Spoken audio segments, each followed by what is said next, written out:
Hello, everybody. Welcome back to another episode of My Sunderland 11. As always, in association with the Sunderland Food Bank and the Sunderland Fans Museum. Check them out. Links are in the description below. Now, today's guest, I've got a very special guest to me today, a former Sunderland player, Sunderland fan. I've got Mick Harford. How are you doing, Mick? I'm good, Matthew. Thanks for having me on. Really appreciate it. Looking forward to it. No worries. Now, obviously, for everyone that doesn't know, you're currently at Luton Town and have been for quite a while. How are things currently going in this moment in time for you there? Yeah, we're really happy at the moment where we are. Obviously, we got 57 points. We're mid-table in the Championship. We just got ourselves consolidate our position. Hopefully, tonight we have a game against Reading tonight. We've had a good season. Got some really good performances against some, as you well know, some very good teams in the Championship.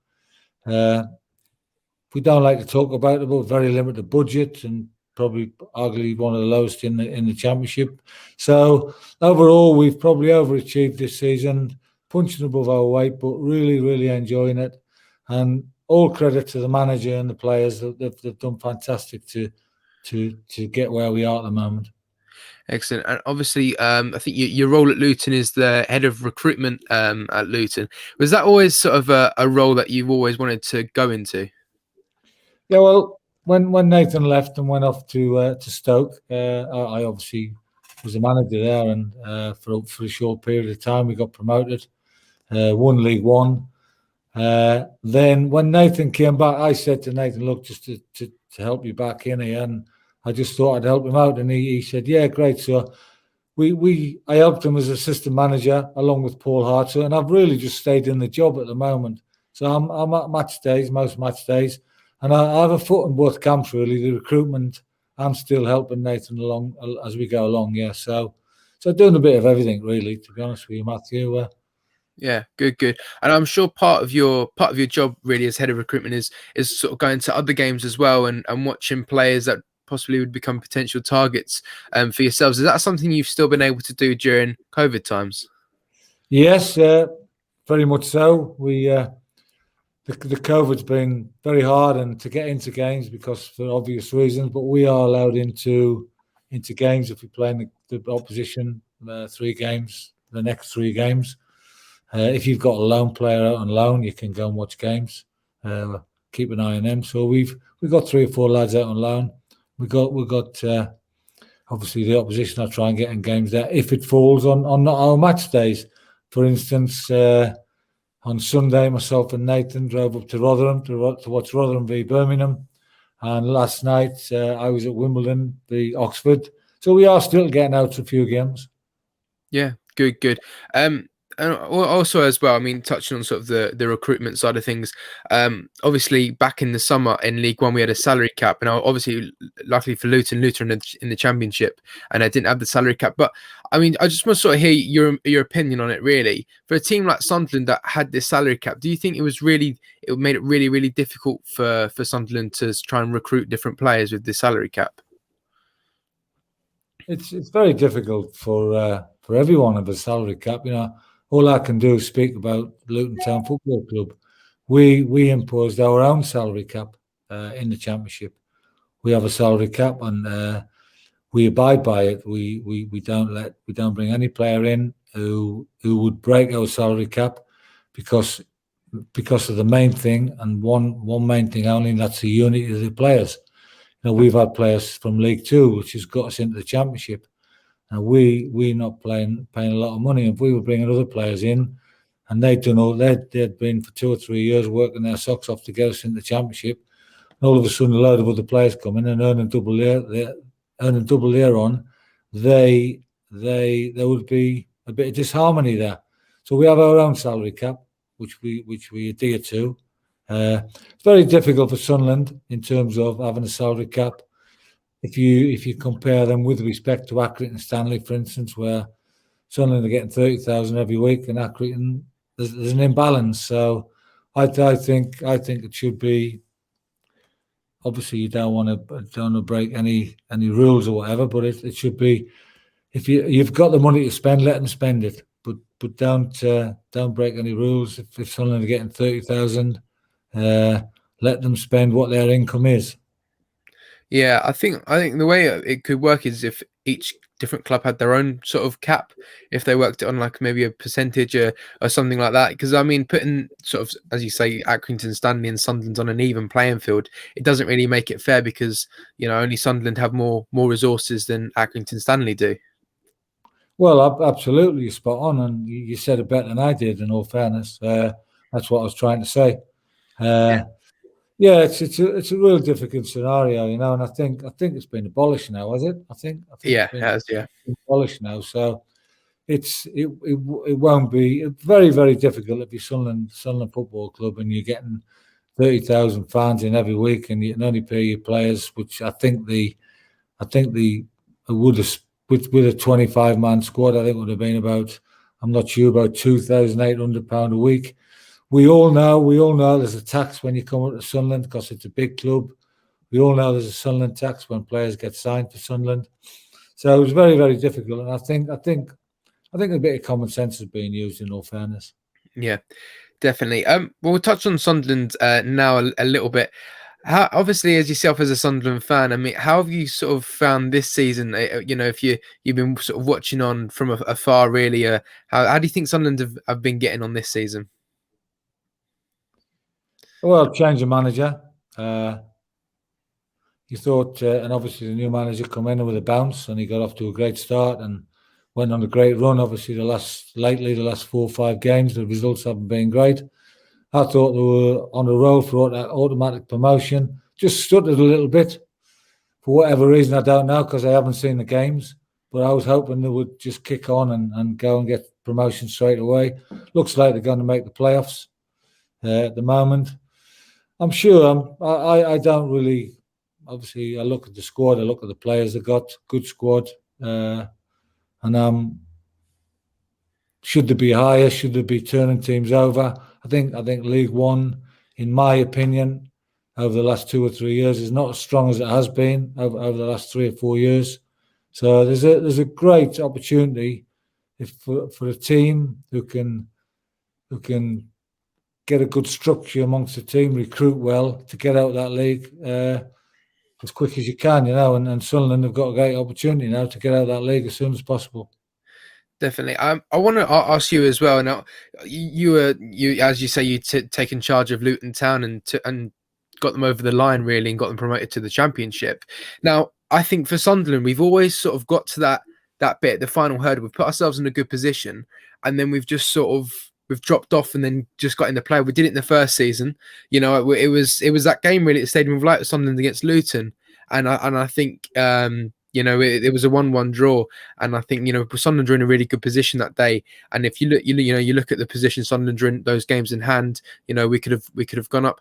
I mean, for you, obviously being in charge of a team that's actually done it, is there something like with the players that do you think like a mental barrier that when the pressure gets to them, it gets a bit too much and they end up dropping off? Like what is that? I've always been interested to know. Like they've gone on a good run and got themselves in a good position, and then I don't know, dropped off again. It's very strange to me. Yeah, I mean, yeah, it's a bit like the Manchester United scenario. You have to buy a certain type of player to play for Manchester United, and then, in my opinion, you have to buy a certain type of player to play for Sunderland in League One. You got to deal with the situation. Sunderland in League One is not where they should be, albeit we all want them to be in a different league and as high as possible, but they're not. They're in League One. They've got to deal with it. So you've got to buy players to play. You've got to buy players who can deal with 30,000 people screaming down your neck every Saturday afternoon. And also, in my opinion, when you see the stadium, when you come to that ground and you see there's 35,000 people in there, the opposition, just lift the game a little bit, Yeah. And that is a big thing, in my opinion. I remember when Luton were relegated into the conference only 5-6 years ago. I mean, people come to Kenilworth Road and it was their cup final, and it was very, very hard. It took Luton 5 years to get out of the conference. 5 years. Teams raised the game against big teams in what I don't class smaller leagues, but Sunderland. I mean, and there's been some big teams down there, over the years. Southampton, Leeds, Norwich. They've all had a dip in there, and it's Man City was there only a few years ago. So there's no shame in being in that league, but it's very, very tough to get out of it. Yeah, 100%. But I mean, we'll just move on a little bit. Now, imagine you being at Luton. It's very difficult for you to get up to Sunderland as much, to see, maybe even watch the football or to see people. How do you find that, sort of trying to get up to Sunderland as much as you can from Luton? Well, I try and get up as much as I can. Obviously, the family, and when I do see the family, I try and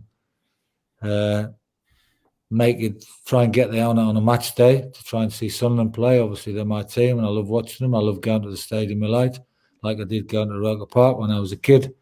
So every opportunity I can, I try and get to see them. Try and get to see them away from home as well. I was at Bristol Rovers the other week when they won 1-0. So no, it's tough, but I mean, I am a fan from afar, and I do want them to do as well as possible and get back in the Championship as soon as possible. We know it's a tough ask, but if I can make it, I'll try and get there. See the team, yeah. Yeah, 100%. It wasn't a question I wrote down, but I just was interested to ask you. Now, when Luton did come to the Stadium of Light and it was that 1-1 draw in League One, how did it sort of feel for you to be, as a Sunderland fan and whatnot, to be in the away dugout and almost to put a team out to try and beat Sunderland? I mean, I know I'm not putting it in the nicest terms, but to put a team out and beat Sunderland at the Stadium of Light. So how was that sort of feeling for you?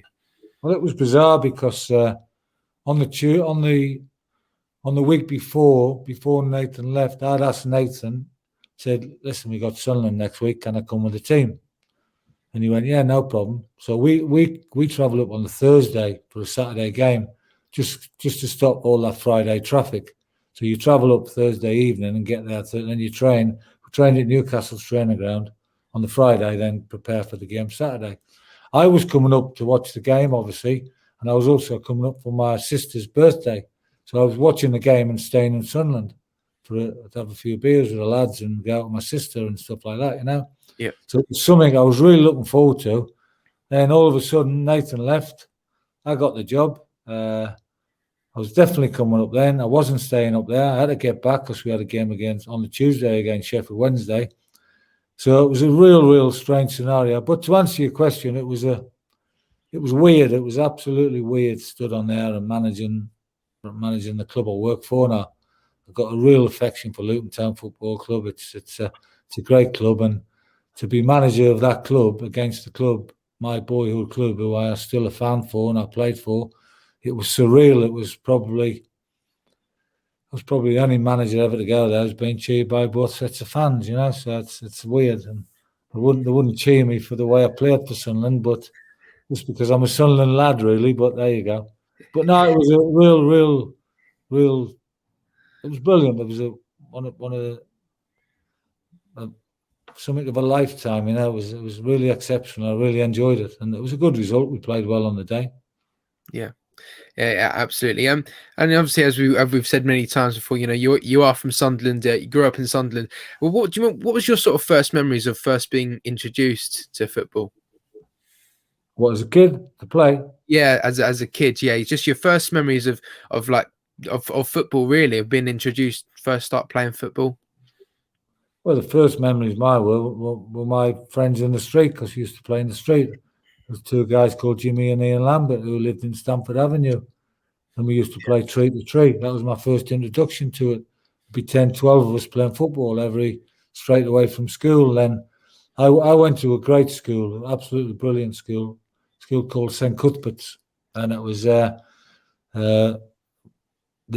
teacher was called Mr. McLaughlin, and he was absolutely brilliant. Mr. McAuliffe. Every lunchtime we'd be out playing. He'd be organising a game. We had football matches. We'd have games on the pitch, and he was absolutely instrumental to me being a footballer. And also at that school was Mick Harford and Kevin Dillon, who went on fantastic careers. So from an early age, at my junior school, it was implanted into us about football.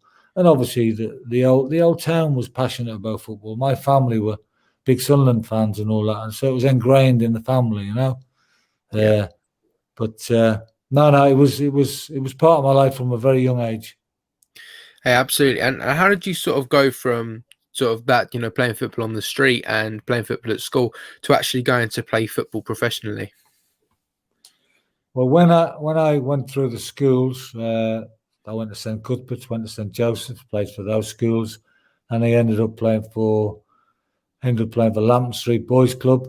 Then I packed in for a couple of years because I bit disillusioned. I'd actually had a trial at Sunderland when I was 16, 17, never got taken on, which is fair enough. Jimmy Adams was the manager, Stan Turnant. These things happen, but it gives you can go one way and either call it a day and think, oh, well, I'll never get another chance, or you can really knuckle down and have a real go. And I went the other way. I went, no, well, I'm not going to be a footballer. I'll concentrate. I was a plumber. I was working for 2 years. And I followed Sunderland every game, home and away. Travelled on a Friday night, hit state with my mates, got the bus, travelled away and watched the team. And someone tapped on my door and he said, look, Mick, we've got a good team at Lambton Street. Do you want to come and join us? And I went, yeah, I'd love to, yeah. So I went back and I played. I was about 17 then, went back and played. And we just got picked up by a scout, three of us. And we ended up, four of us ended up going down to Lincoln City. Yeah. So the gods were looking over me on a few days, yeah. Excellent. Yeah. Obviously, as you say, you started the professional career at Lincoln City. Now, from Lincoln, this isn't probably a very popular choice of other Sunderland fans, but you signed for Newcastle United. Now, as you say, a massive Sunderland fan going home and away to games, when you get the opportunity to go to Newcastle, do you sort of think twice about it and think, I'm not too sure about that? Or when you're a professional footballer, is it completely different to just being a fan?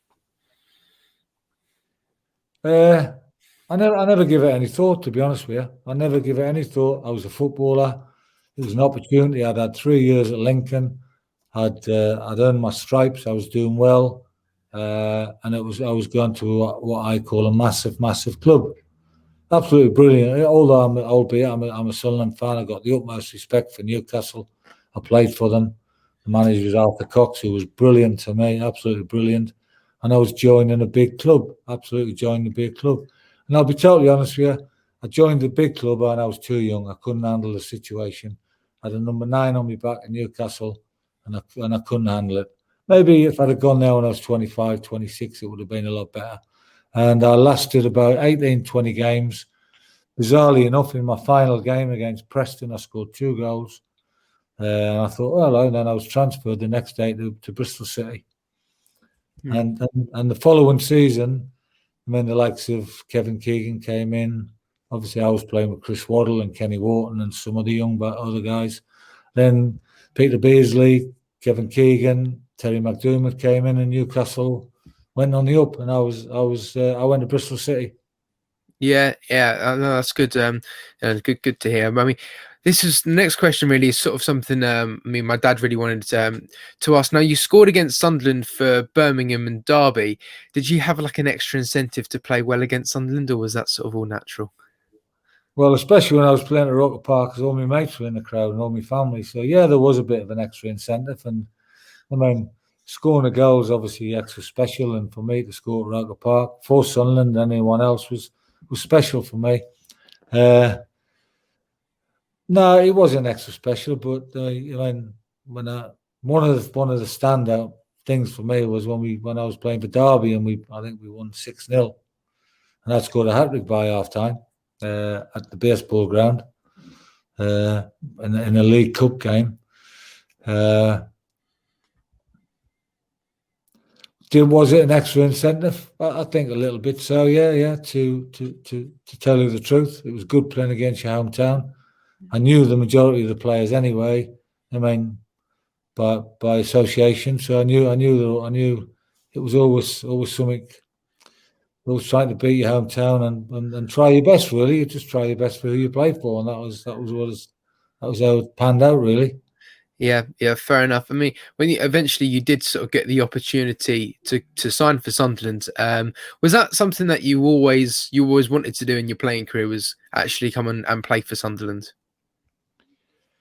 100%. I mean, I played for Sunderland schoolboys. I had a trial after I was a schoolboy. I'd left and I wasn't taken on, and I was asked to come back for trial. So that was disappointing. I thought I'd get a contract when I was younger, but it didn't be. I didn't know hard feelings. That's what football's all about, and you either go with it or you don't. And that's the way it was, you know. Yeah, absolutely. And how did you sort of your family and friends react to the news of you signing for Sunderland? Well, I was really delighted. Maybe it was probably the wrong end of my career, you know. It was the wrong time. I was about 32, 33, and I was playing for Chelsea in the Premier League. I was their top scorer, and I've no idea why they wanted to release me. Having a change of manager, I think Glenn Hoddle was coming in. Bizarrely enough, Ian Porterfield had just been given the sack, and they were bringing a new manager in. I think they knew I was going to be discarded. I had an opportunity to sign for Sunderland. Terry Butcher was the manager, and it's just something you can't turn down. You absolutely can't turn it down. You've got a chance to go and play for your own team. The team was struggling, in all fairness, really struggling a little bit in the Championship, which was Division 2 then, and bit of a tough time. Everyone was struggling, couldn't get a bit of form. Fortunately, we stayed in the league, and it was job done. And I mean, I left Sunderland because my son had an accident down in the southeast of England where I live now. So my son was very, very young, and that's the reason why I left Sunderland, because I wanted to be with him. Yeah, no, yeah, fair enough. But we'll as I'll just get to my last few questions before we go through your team. As a player or as a fan, really combined, what would you say that your best Sunderland memory is? My best Sunderland memory, there's only one memory, and that's 1973. What do you mean as well? Yeah, you could either your best Sunderland memory. 1970s. I've got loads and loads of good memories of Sunderland Football Club and me following them, and I've been to.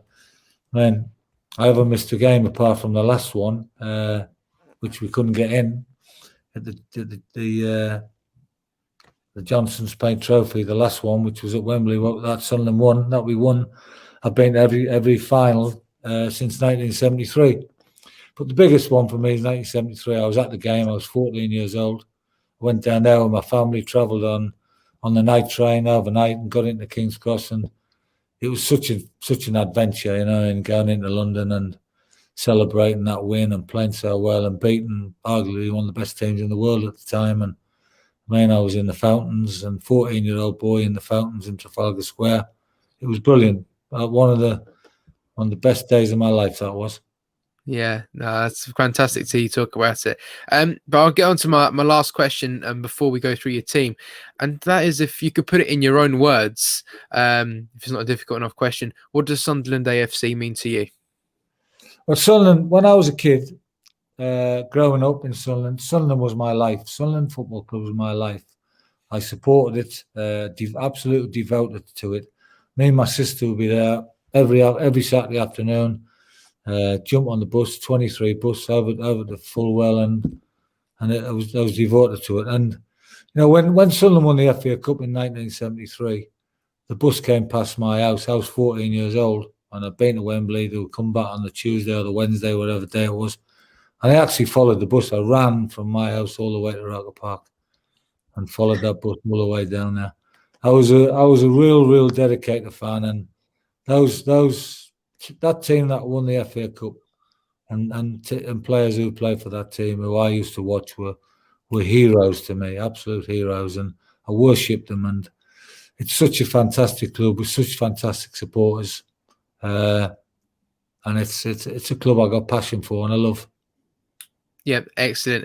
Great to hear you talk about that. All right, we'll look back at your further good memories of Sunderland by looking at your all-time Sunderland 11. Now, I believe it's a 4-2-2-2 formation that you've gone with. You like that one, don't you? Yeah, that's the one sort of Lee Johnson quite likes as well, and he's been playing. Is it? Okay. Well, I thought I was making a new formation up. I thought I got to get the players that are my favourite all-time players into the team. So I thought, how do I get them in? And the only way I could get them in is play a 4-2-2-2. Yeah, it's pretty difficult actually to try and narrow down I, an 11. I basically could have picked the 1973 Cup final team Yeah, because they were my heroes, and I loved them, But there was some players who played for Sunderland down the years who were special to me and who were top players. yeah, absolutely, and we'll go through them now. Then, so feel free to talk about any of them as much extent as you'd like. So we'll start off with who you have in goal. There's only one choice for the goalkeeper, and that's Jim Montgomery. He played, and I've got his stats down. He played 537 games for Sunderland, and I still tell my mates at work about the goalkeeping coach. Still talk about that double save at Wembley, and I still say that is the best save I have ever seen on a football pitch. Yeah. So absolutely, Jim Monty, as we call him. Got great memories of him. Yeah. Yeah, absolutely. All right, yeah. So that's a great choice as your goalkeeper. So we'll head to your back four. We'll go first to your right back. So who have you got in the right back position? Right back is another guy who played in the cup final. I know there's been lots of good right backs down the years playing, but Dick Malone stands out for me. Signed from Ayr United long time ago. Played over 236 games for Sunderland. Was pivotal in that cup final, playing against Eddie Gray, of arguably one of the greatest wingers this country's ever seen. And I wouldn't say he had him in his pocket, but he had a brilliant game that day. And Dick's he was a loyal servant. And I know when I go up to the stadium now, Dick's in the lounges working and that, and his passion for the clubs is well known. So, yeah, definitely Dick Malone. Yeah. Yeah. As you say, he's still in the I think he works in the Montgomery suite now with Jimmy Montgomery, and yeah, it's good to see them.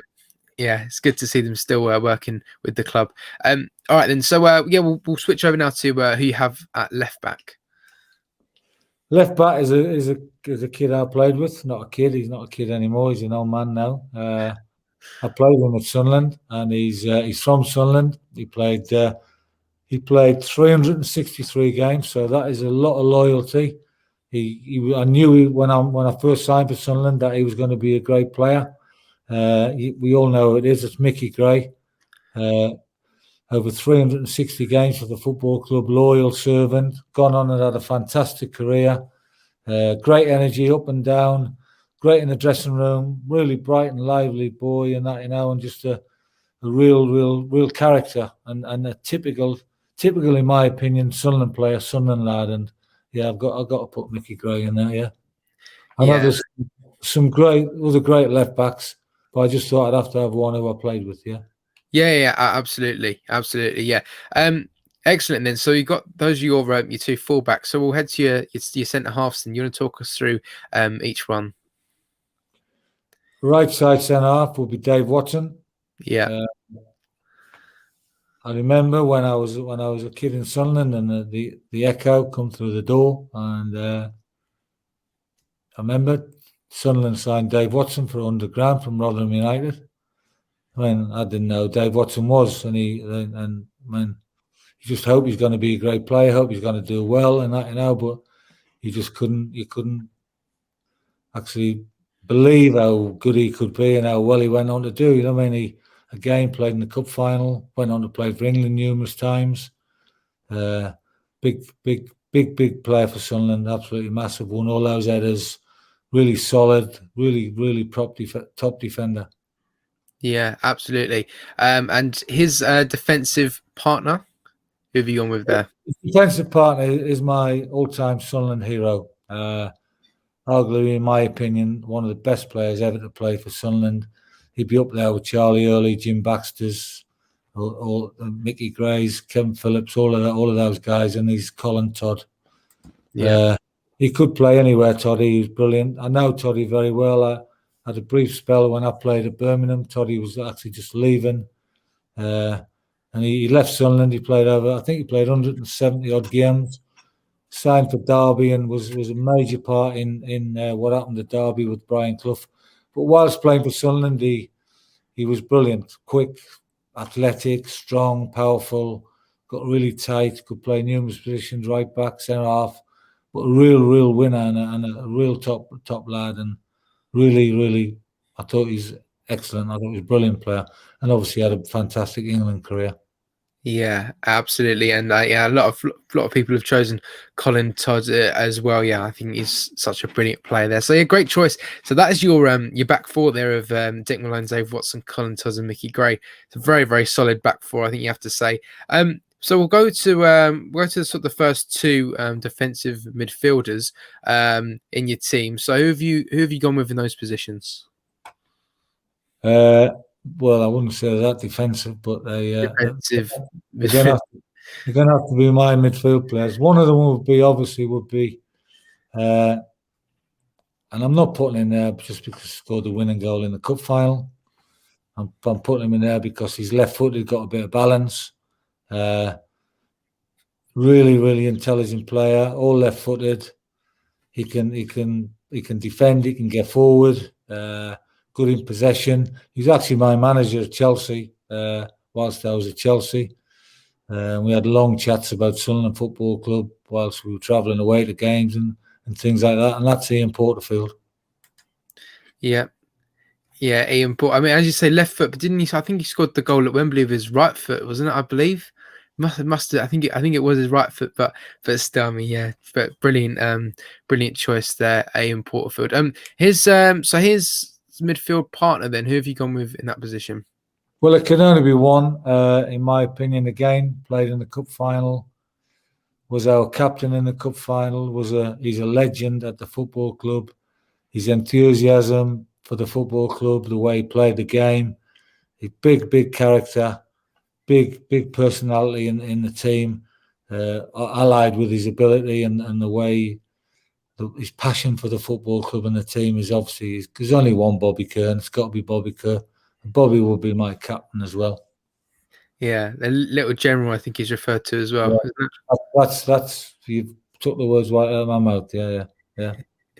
Yeah, excellent. And yeah, as you say, you're captain of the team as well. So yeah, no, those are the two sort of midfielders, and you sort of got I think you got two number 10s behind the two strikers as well. So do you want to talk us through each one of those? Well, this one I really loved him, and I probably the best game I ever saw at Roker Park was the quarter final of the FA Cup when Sunderland beat Man City. Beat them 3-1 after a 2-2 draw at Main Road. And this fella scored 2 goals. He was absolutely brilliant. And what a brilliant footballer he was. Chipped in with goals week in, week out. Helped. Really team fella, really team man. Shame he's not around anymore. It's got to be Billy Hughes, and there's only one Billy Hughes. Yeah, Billy Hughes was when I was growing up, he was another hero of mine and a fantastic player. Could play centre forward, could play as a 10, could play wide left, wide right nowadays in the systems I have nowadays. Yeah. So definitely Billy Hughes has got to go in my first 11. Yeah. Yeah, fantastic. Yeah, so you got Billy Hughes there. Now, sort of on the other side, the other number 10 supplying the strikers. Who have you got in that position? Again, playing him as a number 10, just playing him slightly out of position because he come to Sunderland as an out and out winger. Fantastic pace, great ability, absolutely fans' favourite. He played nearly 200 games for the club, and all of these players I'm picking, I mean, they've all played a lot of games for the club, and it's not like they've been there for 1 or 2 seasons and they leave. They get an affiliation for the club and they get a feel for the club.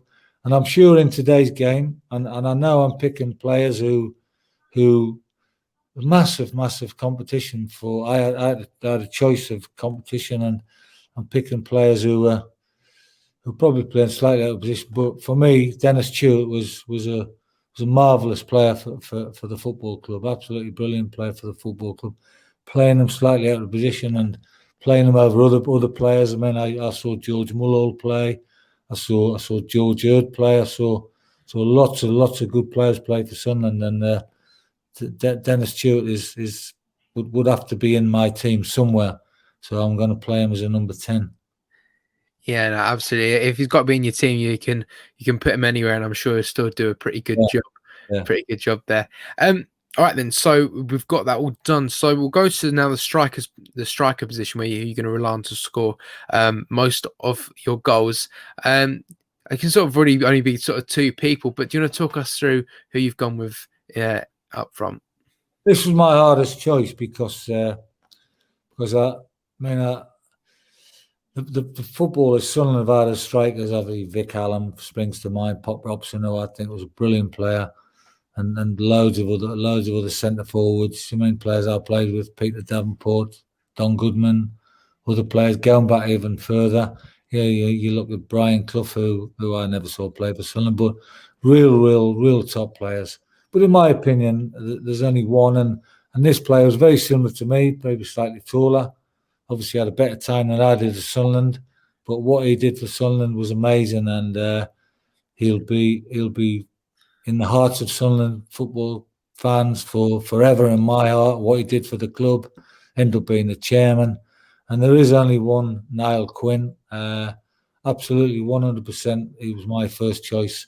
And after thinking about all the strikers that paid for Sunderland, it was a tough choice, but well deserved, Quinny. Yeah, well deserved. Yeah, I think with all the different strikers that you could have picked really, and I mean even people have said to me it's really difficult. Obviously, Kevin, you think of everyone else, your Marco Gabbiadini's and sort of everyone else, and you just sort of have to go back and you can't really ignore Nile Quinn and Kevin Phillips because they were so good. But you got Nile Quinn in the team, so Nile Quinn's striking partner in your team, who's there? You just no. There's only one player who can play with Nile Quinn, and he's a Sunderland legend. Always will be. Let's have a look. He played over 200 games, Golden Boot, scoring goals in the Premiership. Like it was shell and peas. His finishing was brilliant. He's a brilliant footballer, and again for me, it still has that affiliation for the football club, the love for the football club, has a passion for it. And it can only be Kevin Phillips, 100%, arguably one of the best players ever to don a Sunderland shirt, in my opinion. Yeah, absolutely brilliant. And I think with Kevin Phillips as well, he could score any type of goal. I think a lot of people criticize strikers these days, or I mean, even current strikers where they go, well, they only score one type of goal. It's always just a header or whatever. But I think Nile Quinn and Kevin Phillips, they could score any type of goals. volleys, screamers outside the box, and even the tap-ins as well. Oh, as a partnership, they were phenomenal. Even Kev could get up at the back post and head balls in. He had a good spring. Quinny's a better footballer than people made out. He was technically very good because he was 6'4". People thought he couldn't control a ball or whatever. But I mean, the blend they had together, the way they played together. Reedy obviously got the best out of them. He played with two wide men, two wingers who deliver balls in the box. He'd have full-backs overlapping and get balls in the box for them and do that, and they'll cause problems. So it was. I was just about to say it was an easy choice. It wasn't an easy choice because down the years, and I've been a Sunderland fan since, I don't know, for 40 odd years now, and even longer, 50 years, and there's been some really top class footballers there, and to pick that 11 and to pick the two strikers was very, very difficult, really. Yeah, absolutely. I'm pretty surprised you didn't pick yourself in the team though. I think I'll be in the stand somewhere. I won't even make the bench. But yeah, left back in the dressing room. Yeah, exactly. Yeah. No, there's a lot of better players played for Sunderland than I did, or a lot of better players had a better time than I did. So I'll watch from the full end. I will. Yeah, that's what I'll watch. Fair enough. Yeah. So there's your team going along the bottom. So obviously with every team you have to have a manager. So who have you chosen as manager to take this team forward? I think the way I've spoken about the passion I have for that day in '73, it evokes the memories of me, the way what happened on that day, how we won it, who we beat, and how well we beat them and how well we played. To get a result like that and actually get your team to the cup final against, you beat Arsenal in the semi-final, Man City in the quarterfinals, actually beat Luton on the way 2-0 at Roker Park. So there's only one person, in my opinion, who I would put as my manager would be Bob Stokoe. Yeah, yeah, what a legend, absolutely, and even he's got the the stats outside the stadium, and it just shows really what a legend he was, and what he did achieve as well.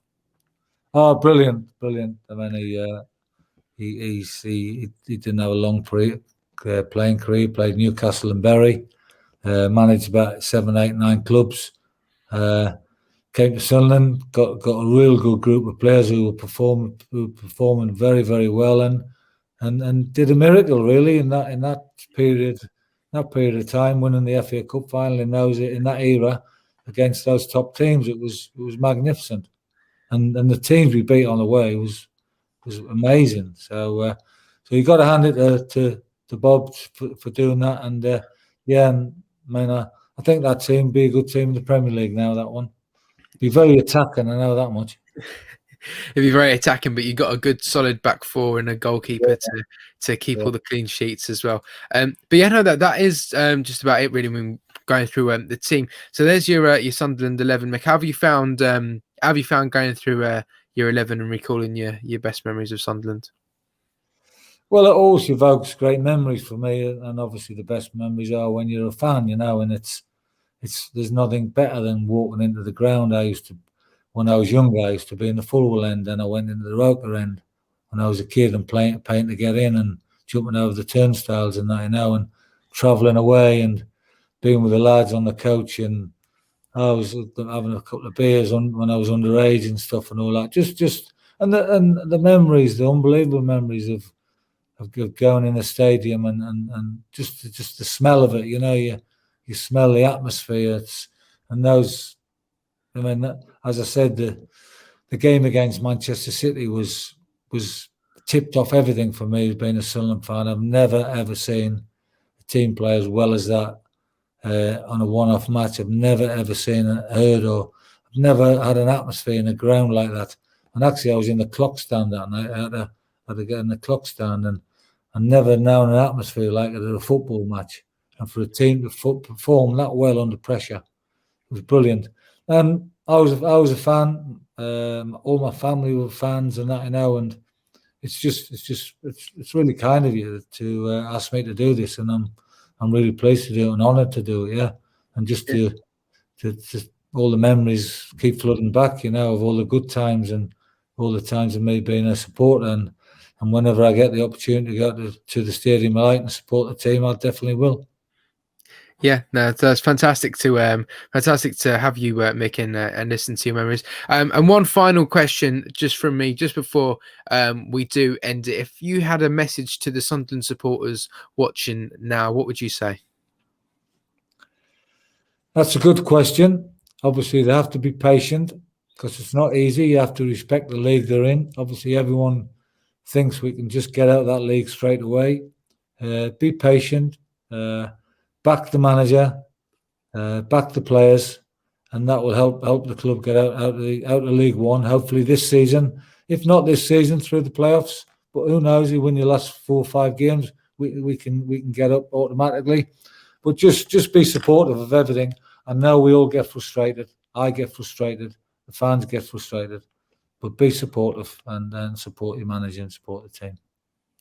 Yeah, thank you very much, Mick, for that. Great way to end it as well. But yeah, no, thank you everyone for watching. Of course, we are in association with the Food Bank and the Sunderland Fans Museum. They've done great work during lockdown as well, and now coming out of lockdown, there's some of the people that have really helped get people through this difficult time. But yeah, everyone, thanks for watching. Stay safe and away the lads.